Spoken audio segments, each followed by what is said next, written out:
اعوذ باللہ من الشیطان الرجیم بسم اللہ الرحمن الرحیم۔ لاکھوں کروڑوں اربوں خربوں درود و سلام محمد و آل محمد پر۔ السلام علیکم ورحمۃ اللہ وبرکاتہ۔ معزز ناظرین و سامعین، آج کا ولاگ شروع کرنے سے پہلے آپ سے پرزور درخواست ہے، ریکویسٹ ہے، التماس ہے، برائے مہربانی ویڈیو کو لائک، شیئر اور چینل کو سبسکرائب کر کے مجھے سپورٹ کریں، میری ہیلپ کریں۔ اللہ پاک آپ پہ لاکھوں کروڑوں اربوں خربوں رحمتیں فرمائے۔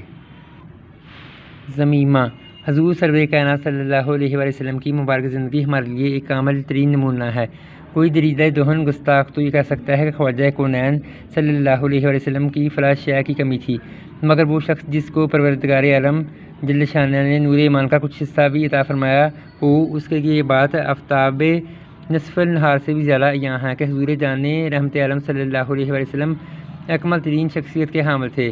آپ صلی اللہ علیہ وآلہ وسلم میں نقص نکالنا گویا قدرت خدائے لم یزل کو منہ چڑھانا ہے۔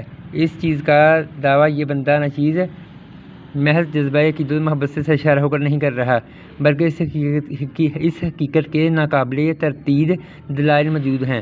ذرا چشم تصور میں اس منظر کو سامنے لائیے کہ جب سرور کائنات فخر موجودات صلی اللہ علیہ وسلم کو خدائے بزرگ و برتر کی طرف سے حکم ہوتا ہے، یعنی اپنے اقربا کو ڈرائیے، دعوت ایمان دیجیے، تو حضور سید عالم صلی اللہ علیہ وسلم نے کوہ صفا پر کھڑے ہو کر اہل مکہ کو پکارتے ہیں، اپنے حضور حاضر ہونے کی دعوت دیتے ہیں۔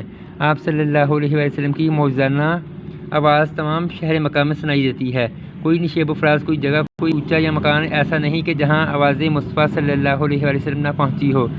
فوراً تمام اہل مکہ بلا کم و کاست اس انداز میں حاضر خدمت فیض درجت میں ہوتے ہیں، یہاں خود پہنچے، اگر باوجہ حاضری ممکن نہ تھی تو اپنا نمائندہ بھیج دیتے۔ تمام لوگ جمع ہو گئے تو حضور سرور عالم صلی اللہ علیہ وسلم نے ان لوگوں سے مخاطب ہو کر فرمایا، اے اہل مکہ، میری زندگی کے 40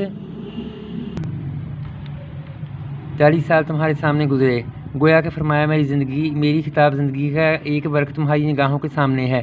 میں اس بات کا چیلنج کرتا ہوں کہ میری 40 سالہ زندگی کے کسی بھی لمحے پر انگلی رکھ کر بتاؤ کہ تم میں فلاں نقص تھا یا تم نے فلاں وقت جھوٹی بات کہی، مگر کوئی بدترین دشمن بھی کوئی غلطی نہ نکال سکے گا۔ بے عیب خالق جل شانہ نے محبوب علیہ السلام کو بھی بے عیب پیدا فرمایا، بے شک۔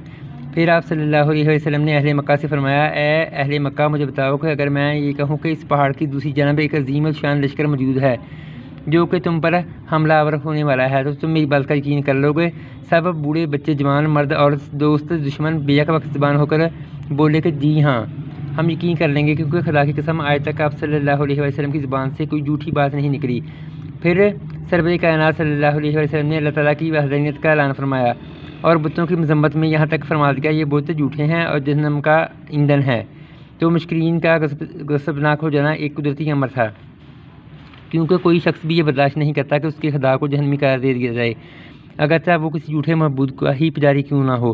ایسی حالت میں انسان ایسا اندھا ہو جاتا ہے کہ اپنے دشمن پر کوئی بھی ذلیل ترین الزام لگا سکتا ہے، مگر تاریخ اسلام کا ایک ادنیٰ طالب علم بھی بخوبی واقف ہے کہ کفار مکہ میں سے کسی نے تاجدار انبیاء صلی اللہ علیہ وسلم پر کوئی رذیل الزام لگایا تو خود دوسرے کافروں نے یہ کہہ کر انکار کر دیا، ان صلی اللہ علیہ وسلم کی طرف ان عیب کی نسبت نہیں کی جا سکتی۔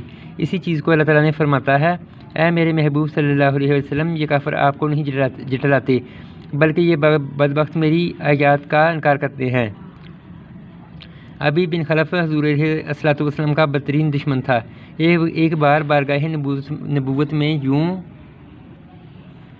یوں گستاخی کی کہ حضور صلی اللہ علیہ وسلم کو مخاطب کر کے یوں گویا ہوئے، اے محمد صلی اللہ علیہ وسلم، میں نے ایک گھوڑا پالا ہے، اسے دانہ دانہ کھلاتا ہوں، جب وہ جوان ہو جائے گا تو اس پر سوار ہو کر تجھے قتل کر دوں گا، استغفر اللہ۔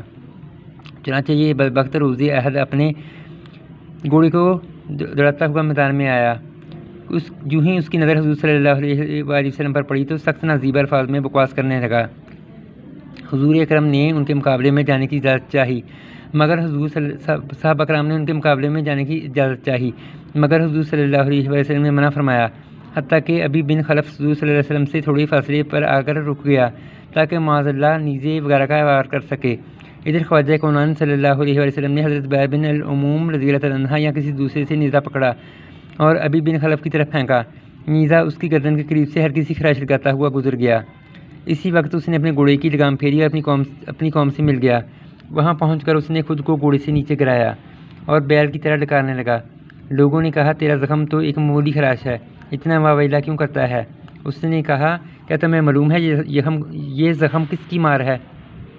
اگر یہ زخم جو مجھے اکیلے کو لگا ہے تمام حجاز والوں کو لگ جائے تو سب کے سب مر جائیں۔ مجھے یقین ہے کہ میں اس زخم سے مر جاؤں گا، اس لیے کہ حضرت محمد صلی اللہ علیہ وسلم نے مجھے کہا تھا تو میرے ہاتھوں قتل ہوگا۔ وہ یوں ہی چیختا چلاتا رہا یہاں تک کہ وہ مرا۔ استغفر اللہ یہاں تک کہ وہ الزہران پہنچ کر مر گیا۔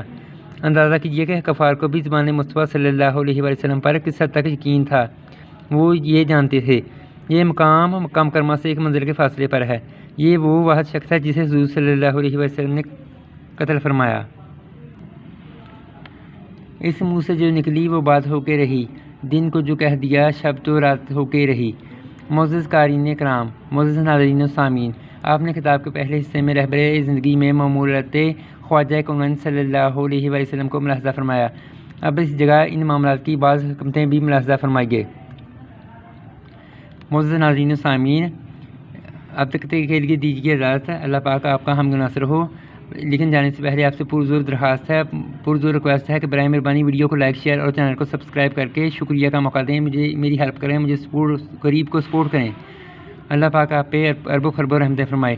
اگلے ولاگ میں انشاءاللہ ہم معمولات نبوی کی حکمتیں پڑھیں گے، تب تک کے لیے اجازت دیجیے، اللہ حافظ۔